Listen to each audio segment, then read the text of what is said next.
हाय दोस्तों, कैसे हैं आप सब। आशा करता हूँ आप बहुत अच्छे होंगे, आपकी तैयारी बहुत अच्छी चल रही होगी। आपने पहली वीडियो देखी होगी, उसमें अपने क्वेश्चन लगाए होंगे। अगली वीडियो आ गई है आपकी इतिहास से, प्राचीन इतिहास से। किताबें बहुत पढ़ ली, बहुत कुछ कर लिया है ना, प्रैक्टिस सेट भी कर लिए। तो अब देखना यह है कि इन प्रैक्टिस सेट में आपकी कितनी तैयारी, अपनी तैयारी को जांचे, देखें कि कितने क्वेश्चन हमारे कंप्लीट हो चुके हैं, कितने नहीं हो चुके। 3 से 4 वीडियो में लगभग आपकी पूरा प्राचीन इतिहास खत्म हो जाएगा। लगभग 200 से 250 क्वेश्चन आपके बनेंगे। उसमें वे सब क्या है, आपके इंपॉर्टेंट क्वेश्चन है।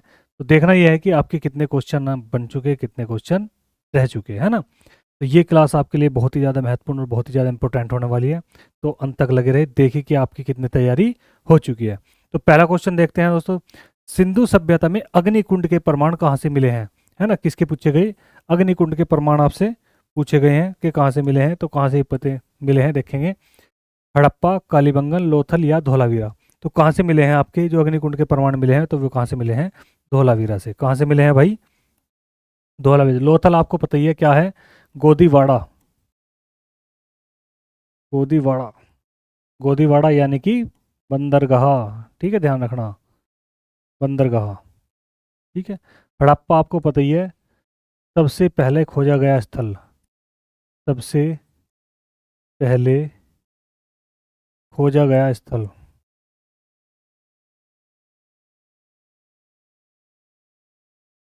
ठीक है, ध्यान रखना। सबसे पहले खोजा गया स्थल क्या है, तो वो क्या है, हड़प्पा है। बात समझ में आ गई। इसलिए इसका नाम क्या पड़ा था, हड़प्पा सभ्यता पड़ा था। सिंधु सभ्यता इसलिए पड़ा था, मैंने आपको पिछली वीडियो में बताया था कि सिंधु नदी के पास होने के कारण इसका नाम सिंधु सभ्यता पड़ा। ठीक है भाई, बात समझ में आ गई। तो ध्यान से समझेंगे, अगला क्वेश्चन देखेंगे।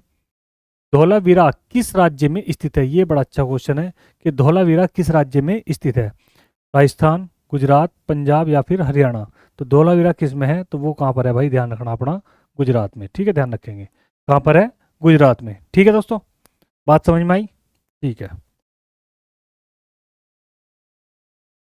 राखी गढ़ी किससे के लिए प्रसिद्ध है ना। राखी गढ़ी जो है किसके लिए प्रसिद्ध है, बंदरगाह के लिए, सबसे बड़ा हड़प्पा स्थल के लिए, धातु उपयोग उद्योग के लिए या फिर धार्मिक स्थल के लिए। तो राखी गढ़ी किसके लिए संबंधित है, तो वो क्या है, सबसे बड़ा हड़प्पा स्थल है। ठीक है, ध्यान रखना राखी गढ़ी। यदि क्षेत्रफल की बात करेंगे, क्षेत्रफल की बात करें तो ध्यान रखना वो कौन सा है, राखी गढ़ी है क्षेत्रफल के अनुसार। ठीक है भाई, बहुत बढ़िया।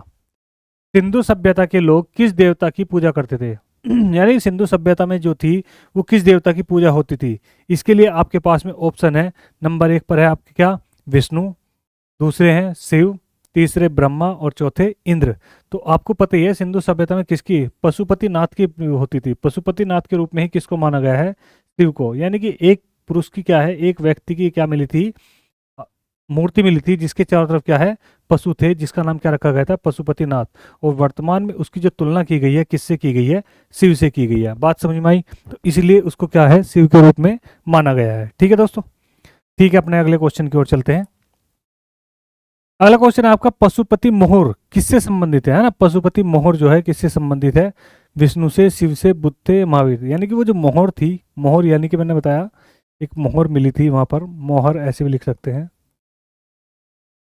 या मैं इसको बोल सकता हूँ चित्र। तो वो किससे संबंधित है, तो पशुपति से ही आप समझ गए होंगे किससे, शिव से। ठीक है, ध्यान रखना किससे संबंधित है भाई, शिव से। तो पशुपति मोहर किससे संबंधित है, तो किससे, शिव से संबंधित है। आर्य शब्द का वास्तविक अर्थ क्या है ना। यानी कि आर्य शब्द का उल्लेख करना है हमें कि आर्य शब्द का अर्थ है क्या। तो जाति, नस्ल, श्रेष्ठ, योद्धा। तो आपने पढ़ा ही होगा बुक में, आर्य शब्द का शाब्दिक अर्थ क्या है, श्रेष्ठ या उत्तम है, श्रेष्ठ या उत्तम है। नेक्स्ट क्वेश्चन देखेंगे। ऋग्वेद में सप्त सिंधु किसे कहा गया है।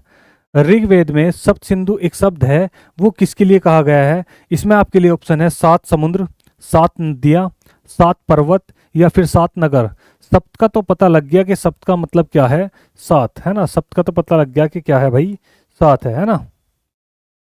सिंधु का मतलब आप जानते हो कि क्या है, नदी है सिंधु। तो क्या हो गया इसका आंसर, 7 नदियाँ। ठीक है, ध्यान रखना। सप्त सिंधु किसे कहा गया, क्यों कहा गया सप्त सिंधु, ध्यान रखना सबसे ज्यादा जिक्र भी इसका ही हुआ है। सिंधु नदी का सबसे ज़्यादा जिक्र हुआ, मैंने आपको ये पिछली वीडियो में पढ़ाया हुआ है। आप मेरी पिछली वीडियो देखोगे तो आप में उसको बहुत सारी जानकारी आपकी क्या है उसमें मिल जाएगी। ठीक है, ध्यान रखना भाई। नेक्स्ट देखेंगे ध्यान से, राजसूय यज्ञ किससे संबंधित था, यानी कि राजसूय जो यज्ञ होते थे उसका संबंध जो था वो किस चीज से था।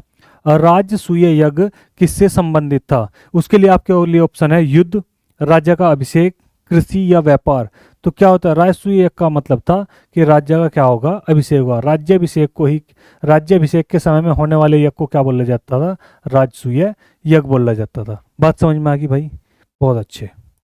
नेक्स्ट क्वेश्चन देखेंगे, अश्वमेध यज्ञ का उद्देश्य क्या था। अश्वमेध यज्ञ बहुत सुना होगा आपने, बहुत पढ़ा भी होगा आप किताबों में, लेकिन उसका उद्देश्य क्या था, ये चीजें आपके लिए बहुत क्या है, ज्यादा जरूरी है। क्योंकि अश्वमेध यज्ञ आपकी बुकों में आपने पढ़ा होगा, एग्जामिनर को पढ़ा है, लेकिन आपने क्या पढ़ा होगा, अश्वमेध यज्ञ किसने किया ये सब पढ़ना, लेकिन उसका उद्देश्य क्या था ये चीज आपसे क्या है पूछी गई है।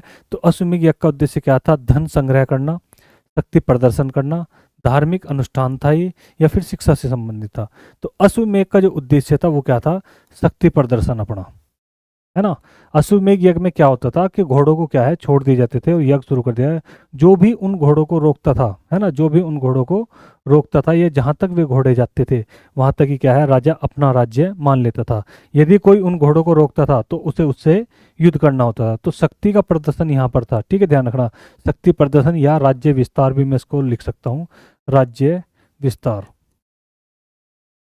बात समझ आई। तो ये क्या था, ये था अश्वमेध यज्ञ जो श्री राम ने करा था, है ना, और लव कुश ने रोक लिया था उन घोड़ों को, ये आपने देखा भी होगा। गोत्र शब्द का मूल अर्थ क्या है, यानी कि गोत्र जो शब्द है उसका मूल अर्थ क्या है वास्तव में, यानी कि जो अर्थ है उसका क्या है रखा गया था, परिवार, पशुशाला, कुल या फिर गांव। तो उसका गोत्र का मतलब ही आप जानते होंगे क्या हुआ है, गोत्र का मतलब क्या है, कुल से, है ना। किससे है भाई, कुल से।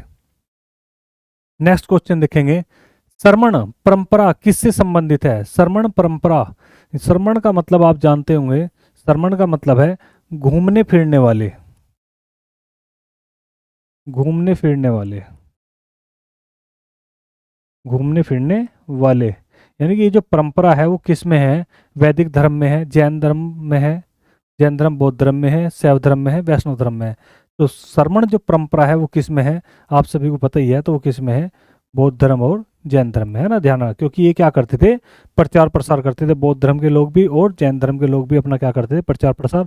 और प्रचार प्रसार करने का मतलब है कि घूमना था, और घूमने का मतलब है श्रमण परंपरा। तो इसीलिए क्वेश्चन बन गया कि श्रमण परंपरा किससे संबंधित है, तो किससे, जैन और बौद्ध धर्म से। ठीक है भाई, बात समझ में आ गई। अगला क्वेश्चन देखेंगे ध्यान से, जैन धर्म का प्रमुख सिद्धांत क्या है। जैन धर्म का प्रमुख सिद्धांत क्या है, यानी कि जैन धर्म था जो किस सिद्धांत पर कार्य करता था, अहिंसा, भक्ति, यज्ञ, तप। तो किस चीज से करता था, तो जैन धर्म जो करता था वो किससे भाई, अहिंसा से।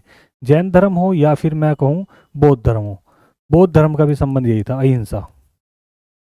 दोनों धर्म का सबसे पहला उद्देश्य क्या था, अहिंसा। ठीक है, ध्यान रखना, जैन धर्म हो या फिर बौद्ध धर्म हो, दोनों का जो प्रमुख सिद्धांत था वो क्या था, अहिंसा था। ठीक है, ध्यान रखना। और कर्म में विश्वास करते थे, आत्मा में विश्वास रखते थे। ठीक है। बुद्ध ने किस भाषा में उपदेश दिए, है ना, बुद्ध ने जो भाषा में उपदेश दिए, कहाँ पर, सबसे पहली बात है कि पहला उपदेश कहाँ दिया था, पहला उपदेश। फिर है सबसे ज्यादा उपदेश, ये भी पूछ लिया जाता है, सबसे ज्यादा उपदेश। यहाँ क्वेश्चन ये है कि बुद्ध ने किस भाषा में उपदेश दिए थे। तो बौद्धों की जो भाषा थी वो क्या थी भाई, पाली। क्या थी भाषा उनकी, पाली। बौद्धों की भाषा क्या थी, पाली। और पहला उपदेश जो दिया था वो कहाँ पर दिया था, सारनाथ में। कहाँ पर दिया था, सारनाथ में। पिछली वीडियो में आप देख ही लेंगे, है ना। और सबसे ज्यादा जो दिए थे वो कहाँ पर दिए थे, श्रावस्ती में। कहाँ पर दिए थे भाई, श्रावस्ती में। और पहला जो उपदेश दिया था इसको क्या कहा गया था पाली भाषा में, धर्म चक्र परिवर्तन। क्या कहा गया था भाई, धर्म चक्र परिवर्तन, धर्मचक्र परिवर्तन कहा गया था इसको, ध्यान रखेंगे। ये आप पिछली वीडियो में आपको क्या है बहुत अच्छे समझाया गया था, इसको समझेंगे, है ना। फिलहाल यहाँ के लिए इतना ही काफ़ी है। ध्यान से देखेंगे, महाजनपद काल में गणराज्य कहाँ थे। महाजनपद काल था जब, तो वहाँ पे जो गणराज्य थे वो कहाँ पर थे, है ना। यदि मैं वर्तमान की बात करूँ, वर्तमान में गणराज्य जो थे वो कहाँ थे, उत्तर प्रदेश में। अब आपके क्लियर हो जाएगा, गणराज्य जो थे कहाँ थे, उत्तर प्रदेश में। तो यहाँ उत्तर प्रदेश का कौन सा क्षेत्र है ये देखेंगे, मगध, वैशाली, काशी या फिर कौशल। तो कौन सा था भाई, वैशाली। ठीक है, ध्यान रखना, कौन सा था, वैशाली, है ना। तो वैशाली में क्या है, महाजनपद काल के क्या थे, गणराज्य थे। अगला क्वेश्चन है, वज्जी संघ की राजधानी क्या थी, है ना। वज्जी एक संघ था, उसकी जो राजधानी थी वो क्या थी, पाटलिपुत्र, वैशाली, राजगृह या फिर तक्षशिला। तो वज्जी संघ की जो थी तो वो कौन सी थी भाई, वैशाली। ठीक है, ध्यान रखें कौन सी थी, वैशाली थी। बात समझ में आ गई भाई, ध्यान से देखेंगे अब जरा। तक्षशिला किसके लिए प्रसिद्ध था, तक्षशिला क्या था, एक विश्वविद्यालय था। क्या था भाई, एक विश्वविद्यालय था। पूछा गया कि किस लिए, किसके लिए प्रसिद्ध था, तो विश्वविद्यालय था, तो आपको पता है किसके लिए था, शिक्षा के लिए, है ना, ध्यान रखना। और यहाँ के आचार्य भी फेमस रहे, स्थूलभद्र भी रहे यहाँ पर, ये भी यहाँ के आचार्य रहे, स्थूलभद्र रहे, चाणक्य रहे, ये यहाँ के क्या रहे भाई, आचार्य रहे जो फेमस रहे। पाटलिपुत्र की स्थापना किसने की थी, है ना। पाटलिपुत्र एक बसाया गया था, नगर था, उसकी स्थापना किसने की थी, तो इसके लिए ऑप्शन है आपके पास में, अजातशत्रु, उदयन, अशोक या फिर चंद्रगुप्त। तो पाटलिपुत्र की जो स्थापना करी थी वो किसने करी थी भाई, उदयन ने। किसने करी थी भाई, उदयन ने। अजातशत्रु की हत्या कर दी थी किसने, उदयन ने। ठीक है, अजातशत्रु की हत्या किसने कर दी थी, उदयन ने। ठीक है, ये कौन सा वंश था, हर्यक वंश। ये कौन सा था भाई, हर्यक वंश था, जिसे क्या कहा गया, पितृहंता वंश भी कहा गया, है ना। बात समझ आ गई, पितृहंता वंश किसको कहा गया, हर्यक वंश को। क्योंकि हर्यक वंश की स्थापना किसने की थी, बिंबिसार। बिंबिसार की मृत्यु, हत्या जो कर दी थी उसके लड़के ने, किसने, अजातशत्रु ने। और अजातशत्रु की हत्या उसके लड़के ने कर दी थी, उदयन ने। तो ऐसे ही इसमें क्या है, हत्या का एक चल रहा था, जो पिता को मारकर क्या है, राज किया जाता था। तो इसलिए इसे पितृहंता भी कहा जाता है, हर्यक वंश को ही क्या कहा जाता है, पितृहंता वंश भी कहा जाता है। बात समझ में आ गई भाई। तो पाटलिपुत्र की स्थापना जो करी थी वो किसने करी थी, उदयन ने की थी। अगला क्वेश्चन है, सिकंदर के गुरु का नाम क्या था, है ना। तो सिकंदर के गुरु का नाम क्या था ये आपको बताना है। तो सिकंदर के गुरु का नाम क्या था भाई, सिकंदर के गुरु का नाम था अरस्तु। क्या नाम था भाई, अरस्तु। बात समझ में आ गई, सिकंदर के गुरु का नाम क्या था, अरस्तु। और सिकंदर के घोड़े का नाम आपसे मैंने पिछली वीडियो में पूछा था, इसमें बता रहा हूँ आपको, तो क्या था, बाउकेफला। बाउकेफला, ठीक है, क्या नाम था, बाउकेफला। बात समझ में आ गई भाई। इसकी पत्नी का नाम, सिकंदर की पत्नी का नाम क्या था, रैक्सोना। सिकंदर कहाँ का शासक था भाई, कहाँ था, फारस से आया था, है ना। कहाँ से आया था, फारस से। ठीक है, सिकंदर का युद्ध भारत में किससे हुआ था, पिछली वीडियो में भी आपको बताया, तो किसके साथ हुआ था, पोरस के साथ में, है ना। कहाँ पर, हाइस्पेडिस का युद्ध हुआ था, किसका, झेलम नदी के यानी कि वितस्ता नदी के तट पर हुआ था। ठीक है, ध्यान रखना। बात समझ में आ गई भाई, बहुत अच्छे।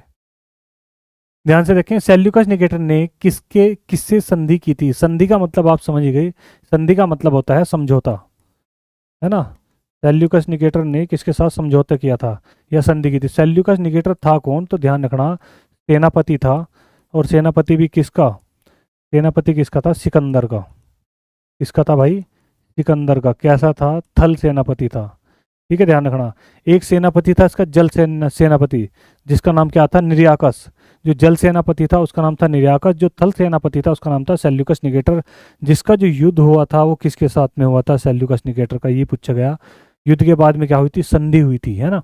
तो संधि किसके साथ हुई थी, अशोक के, चंद्रगुप्त मौर्य के, बिंदुसार के या फिर समुद्रगुप्त के। तो किसके साथ हुई थी, चंद्रगुप्त मौर्य के साथ में हुई थी। और सेल्यूकस निकेटर ने क्या है, अपनी अपनी पुत्री का विवाह कर दिया था इसके साथ। अपनी पुत्री हेलना, अपनी पुत्री हेलना का क्या कर दिया था भाई, विवाह कर दिया था इसके साथ। किसकी, चंद्रगुप्त मौर्य के साथ। और चंद्रगुप्त मौर्य ने इसको क्या है, लगभग 300 हाथी क्या है, दान में दिए थे, है ना, लड़ने के लिए। मौर्य प्रशासन में सर्वोच्च अधिकारी कौन होता था, जब मौर्य प्रशासन चला था तो उसमें जो सर्वोच्च अधिकारी होता था वो कौन होता था, ये आपसे क्वेश्चन है। तो उसके लिए ऑप्शन में है अमात्य, राजा, सेनापति, पुरोहित। तो मौर्य प्रशासन में सर्वोच्च अधिकारी जो होता था वो कौन होता था, वो स्वयं होता था, यानी कि राजा। राजा जो होता था उसमें क्या है, प्रमुख अधिकारी के रूप में क्या है, कार्य करता था। कौन, मौर्य प्रशासन में। ठीक है, ध्यान रखना, क्योंकि मौर्य प्रशासन जो बनाया था, मौर्य वंश की स्थापना किसने की थी, चंद्रगुप्त मौर्य ने की थी। ठीक है, ध्यान रखना भाई। अशोक के किस शिलालेख में कलिंग युद्ध का वर्णन है ना। ये सबसे ज्यादा इंपॉर्टेंट भी है, ध्यान रखना। ये शिलालेख सबसे ज़्यादा क्या है भाई, इंपॉर्टेंट है, इसका आप खासकर ध्यान रखेंगे। तो पहला, 13वां, 7वां, 14वां। तो ध्यान रखना कलिंग युद्ध का जो वर्णन है वो कौन से में है, 13वें में। ठीक है, ध्यान रखना किसमें है, 13वें। यदि 7वें की बात करूं तो सबसे बड़ा शिलालेख है, ध्यान रखना क्या है भाई, सबसे बड़ा शिलालेख। ये भी आपसे पूछा जा सकता है कि अशोक का सबसे बड़ा शिलालेख कौन सा है, तो वो कौन सा है, 7वां, जिसमें ध्यान रखना धम्म यात्रा के बारे में लिखा हुआ है, यानी धर्म की यात्रा जो बौद्ध धर्म से संबंधित है। ठीक है, ध्यान रखना। और सारी प्रजा, सारी प्रजा मेरी संतान है, सारी प्रजा मेरी संतान है, ये इसमें किसने कहा था, इसने पहले वाले शिलालेख में ही कहा था। ठीक है, ध्यान रखेंगे। अशोक ने बौद्ध धर्म किसके बाद अपनाया था, अशोक ने बौद्ध धर्म किसके बाद अपनाया था, यानी कि इससे पहले वो किस धर्म में था, क्योंकि कहने का मतलब ये हो गया। बात समझ में आ गई भाई। अशोक ने बौद्ध धर्म किसके बाद अपनाया, तो किसके बाद, तक्षशिला विद्रोह के बाद, कलिंग युद्ध के बाद, यूनानी आक्रमण के बाद, या फिर नंद पतन के बाद। तो आपको पता ही है, तो कौन से युद्ध के बाद, कलिंग युद्ध के बाद क्या अपनाया था भाई, अपना बौद्ध धर्म अपनाया था। बौद्ध धर्म यानी कि धम्म नीति, ऐसे भी लिखा आ सकता है कि धम्म नीति कब अपनाई, तो कब, बौद्ध धर्म के बाद। और बौद्ध धर्म से पहले, पहले ये क्या ध्यान रखना, शैव धर्म का था। पहले कौन से धर्म से संबंधित था, तो शैव धर्म से। ठीक है भाई, बात समझ में आ गई। तो अशोक ने बौद्ध धर्म किसके बाद अपनाया था, तो कलिंग युद्ध के बाद में क्या है, बौद्ध धर्म अपनाया था, है ना। बौद्ध संघ का प्रमुख कौन होता था, देखो बौद्ध संघ का जो प्रमुख था, पहली बात तो स्वयं होता था। स्वयं थे कौन, स्वयं में कौन थे, यानी कि गौतम बुद्ध। कौन थे भाई, गौतम बुद्ध। लेकिन गौतम बुद्ध के बाद के बाद बात से का सवाल है कि बौद्ध संघ का प्रमुख कौन होता था। तो बौद्ध जब तक तो स्वयं थे गौतम बुद्ध, लेकिन उनके बाद कौन होता था, राजा, भिक्षुक, उपाध्याय, या फिर संघपति। तो कौन होता था, ध्यान रखना, तो उसमें सबसे बड़ा रोल होता था किसका, भिक्षुक का। यानी कि इसके बाद कौन थे, बौद्ध भिक्षुक। बौद्ध भिक्षुक, बौद्ध भिक्षुक क्या है, संघ के प्रमुख होते थे, ध्यान रखना। ठीक है, बौद्ध संघ का प्रमुख कौन होता था, तो कौन, बौद्ध भिक्षुक होते थे। जब तक गौतम बुद्ध जिंदा थे तब तक कौन थे, वे ही थे, उसके बाद बौद्ध भिक्षुक शुरू हो गए थे। हीनयान और महायान में मुख्य अंतर क्या है, देखो अंतर की बात नहीं, केवल मुख्य अंतर की बात करी गई, एक मेन स्पेशल। तो ध्यान रखना, भाषा का, पूजा का, सिद्धांत का, या फिर स्थान का।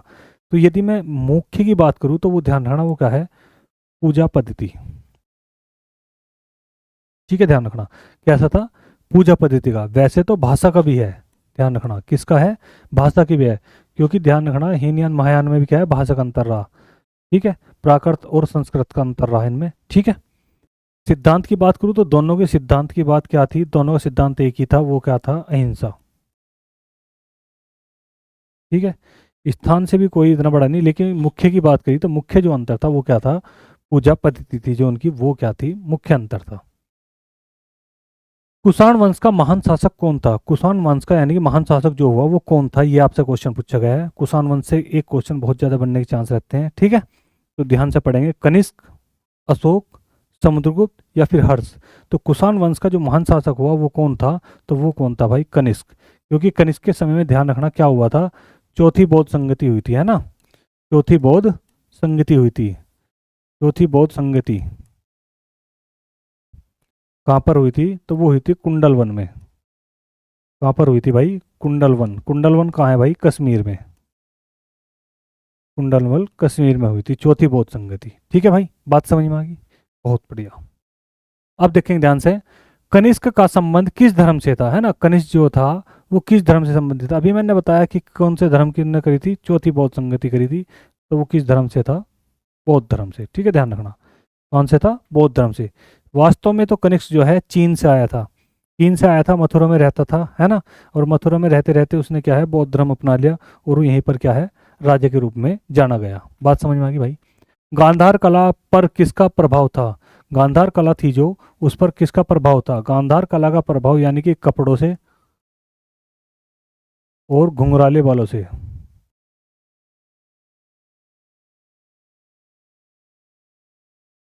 ये गांधार कला की प्रमुखता थी। कपड़ों पे विशेष ध्यान दिया जाता था और बालों पर, बाल जो है घुंघराले बनाए जाते थे गांधार कला में। ठीक है भाई। तो गांधार कला पर किसका प्रभाव था? यूनानियों का, भारतीयों का, चीनियों का या फिर फारसियों का? तो सबसे ज़्यादा जो गांधार कला पर प्रभाव रहा तो वो किसका रहा? ध्यान रखना, किसका भाई? भारतीय का।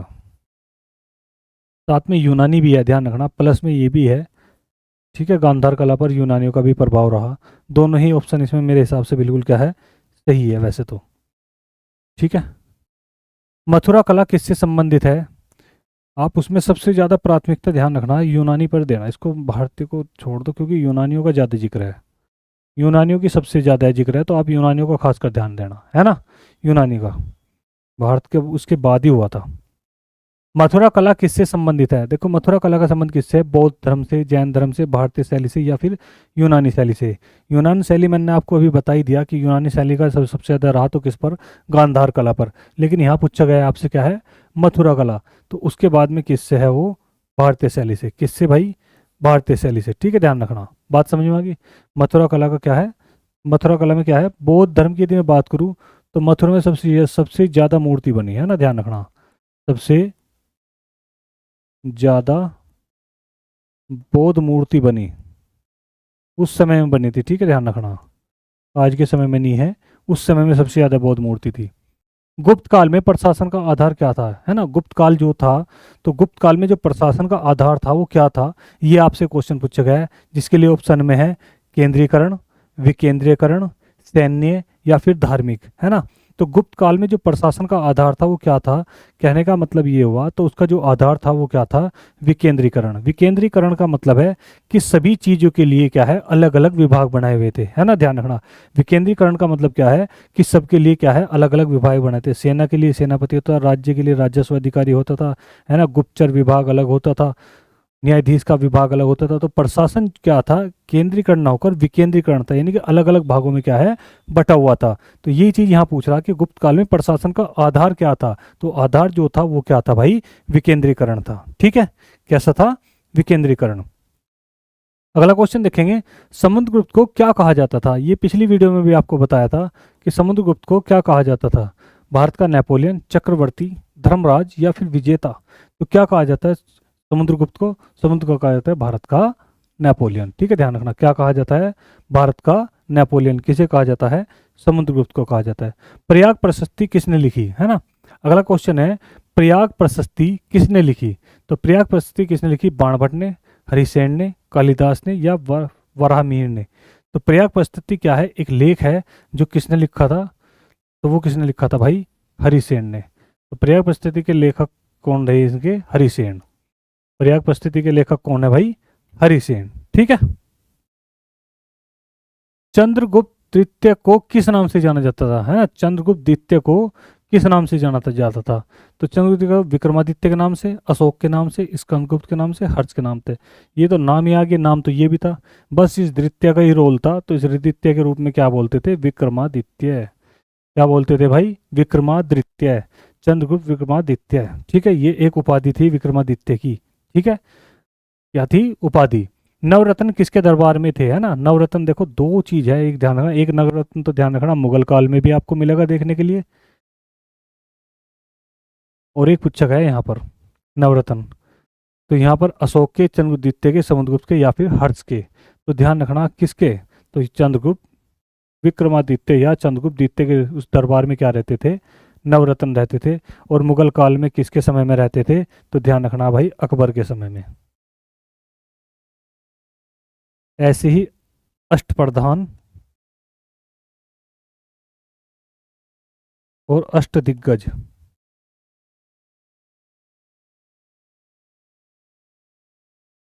अष्टदिग्गज जो थे वो थे कृष्णदेवराय के समय में, और अष्टप्रधान की बात करूँ तो ये किसके समय में थे? तो शिवाजी के समय में। सेम सी ही चीज़ है, ध्यान रखेंगे भाई, ऐसा है ना। नवरत्न जो है दरबार में किस किस के थे? एक तो चंद्रगुप्त द्वितीय के दरबार में रहते थे नवरत्न, और दूसरा किसके दरबार में? मुगल दरबार की बात करेंगे तो अकबर के समय में। ऐसी अष्टप्रधान जो थी, एक उसकी क्या थी व्यवस्था थी, वो शिवाजी के समय में थी, और एक व्यवस्था थी अष्टदिग्गज, तो वो किसके समय में थी? कृष्णदेवराय के समय में थी। ठीक है, ध्यान रखेंगे ऐसे क्वेश्चनों का, खासकर कंफ्यूजन वाले क्वेश्चन है भाई ये। फाहियान ने किसका वर्णन किया? तो फाहियान जब भारत आया था तो उसने उस समय कौन सा वंश था जिसका उसने क्या करा था, वर्णन करा था? मौर्य का, गुप्त का, नंद का या फिर हर्ष का? तो किस काल का उसने वर्णन करा था? तो वो करा था भाई गुप्त काल का। ठीक है, ध्यान रखना। किसका करा था? गुप्त काल का उसने क्या करा था भाई, वर्णन करा था। अगला क्वेश्चन है भाई, ह्वेनसांग ने किस विश्वविद्यालय का वर्णन किया था, है ना? तो ह्वेनसांग जब आया था किसके समय में आया था? हर्षवर्धन के समय में आया था। पिछली वीडियो में ये क्वेश्चन आपसे पूछा गया था, हर्षवर्धन के समय में आया था। तो उसने किस विद्यालय का वर्णन किया था? तक्षशिला का, नालंदा का, विक्रमशिला का या फिर वल्लभी का? तो ह्वेनसांग ने जो करा था किस विश्वविद्यालय करा था? तो वो था भाई नालंदा विश्वविद्यालय। नालंदा विश्वविद्यालय को ध्वस्त किसने कर दिया था? तो वो था बख्तियार खिलजी ने, जो किसका सेनापति था? कुतुबुद्दीन ऐबक का सेनापति था। ठीक है। हर्षवर्धन की राजधानी क्या थी? हर्षवर्धन जो राजा हुए उनकी राजधानी क्या थी? पाटलिपुत्र, कन्नौज, उज्जैन या फिर वैशाली? ये क्वेश्चन बहुत ज़्यादा क्या है, इंपॉर्टेंट भी है। तो हर्षवर्धन की जो राजधानी रही वो क्या रही? तो वो थी भाई, ध्यान रखना, कन्नौज। क्या थी भाई अपनी? कन्नौज। ठीक है, ये आप इस चीज़ का क्या रखेंगे, ध्यान रखेंगे। अगला क्वेश्चन है, हर्ष किस धर्म से प्रभावित था? प्रभावित था, है ना, ध्यान रखना। हर्ष जो है किस धर्म से क्या था, प्रभावित था? जैन धर्म से, बौद्ध धर्म से, वैदिक से या फिर शैव से? तो हर्ष की यदि मैं बात करूं, हर्षवर्धन जो राजा हुए वो जो प्रभावित थे सबसे ज्यादा किससे? शैव धर्म से। ठीक है, ध्यान रखना, किससे भाई? शैव धर्म से क्या है, सबसे ज्यादा प्रभावित थे। नेक्स्ट क्वेश्चन देखेंगे, बाणभट्ट किसके दरबारी कवि थे, है ना? यानी बाणभट्ट जो थे किसके दरबार में रहते थे? तो अशोक के, हर्ष के, चंद्रगुप्त के या फिर समुद्रगुप्त के? तो बाणभट्ट जो है किसके दरबारी कवि रहे? तो राजा हर्ष के। ठीक है, ध्यान रखना, है ना। बाणभट्ट की पुस्तक भी पूछे है, कादम्बरी, रत्नावली, है ना, नागानंद, ये सब हर्ष हर्ष के समय में लिखी गई थी। हर्षचरित किस प्रकार की रचना है? हर्षचरित क्या है, एक पुस्तक है, ये पूछा गया, या ग्रंथ है? किस प्रकार की रचना है वो? नाटक है, जीवनी है, महाकाव्य है या फिर उपन्यास है? तो हर्षचरित जो है वो क्या है, एक जीवनी है, जो किसने लिखी थी? बाणभट्ट ने। किसने लिखी थी भाई? बाणभट्ट ने लिखी थी हर्षचरित। भूमि कर को क्या कहा जाता था? भूमि कर को क्या कहा जाता है? भाग, बलि, कर, शुल्क? तो भाई इसमें एक ऑप्शन और ले लो।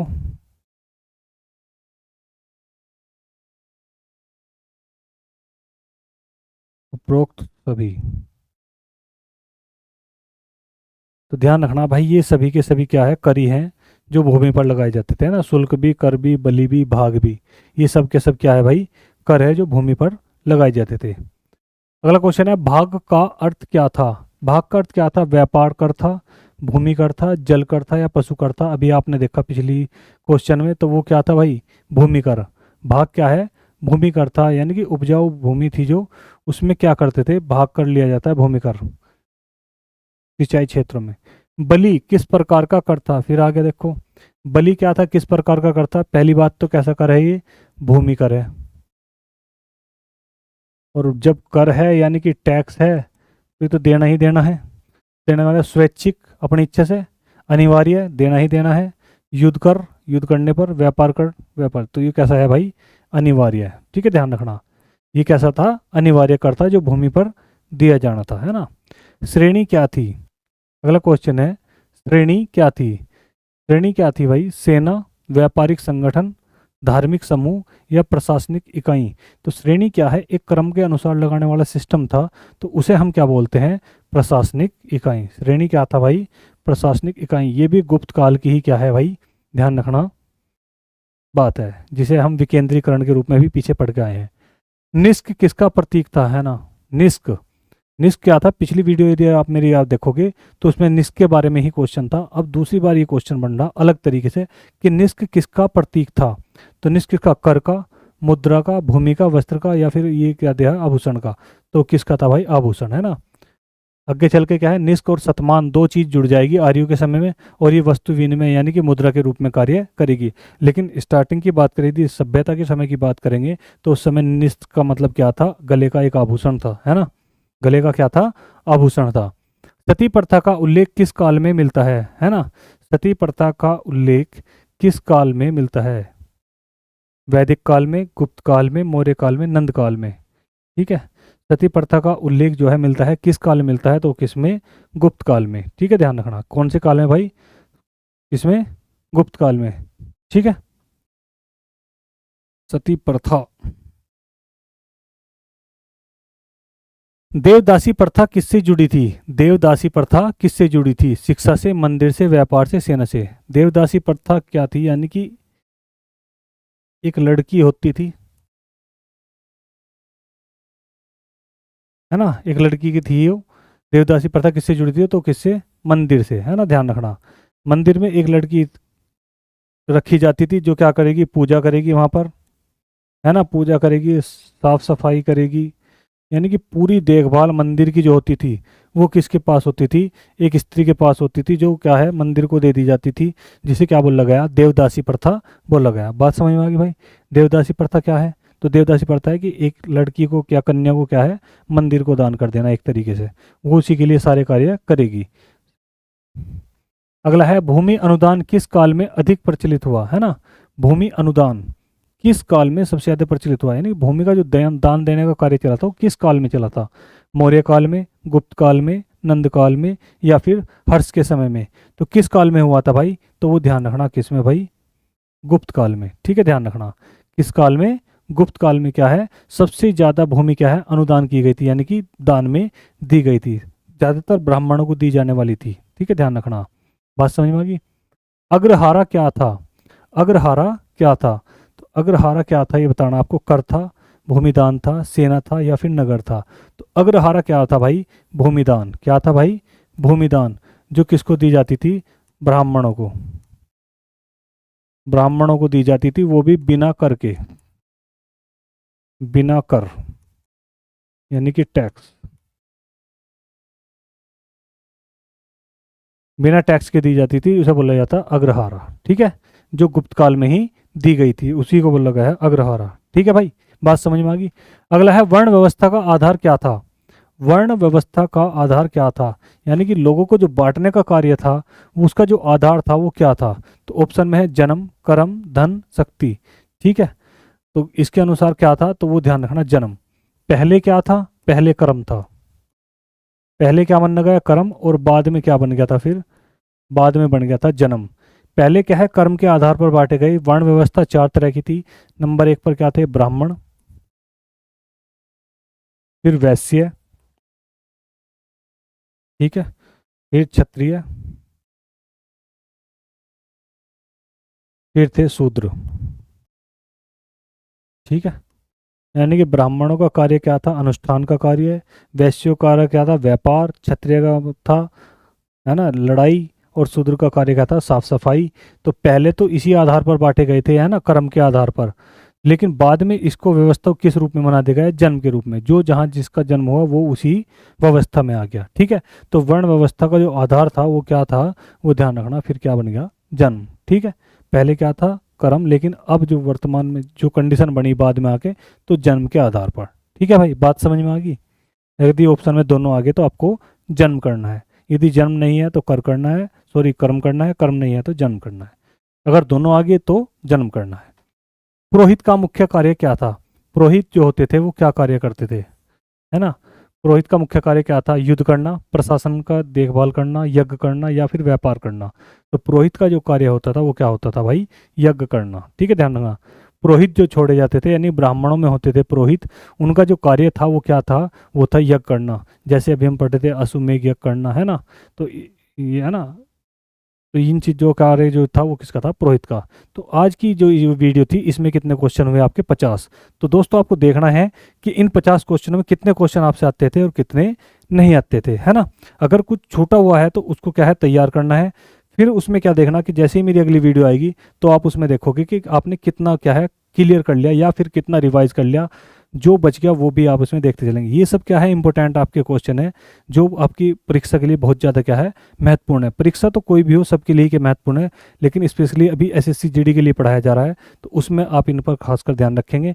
ठीक है दोस्तों, बार बार इन क्वेश्चनों क्या है रिपीट करेंगे, इनसे मिलती जुलती जो और भी व्याख्या है उसको भी आपको देखते हुए चलेंगे, और अपनी तैयारी में आप लगे रहे बिना किसी डर, बिना किसी भय के। ठीक है दोस्तों, मेहनत अच्छी होगी तो ध्यान रखना, प्रशासन आपको जरूर सफलता मिलनी ही मिलनी है ना। ठीक है दोस्तों, मिलते हैं अगली वीडियो में।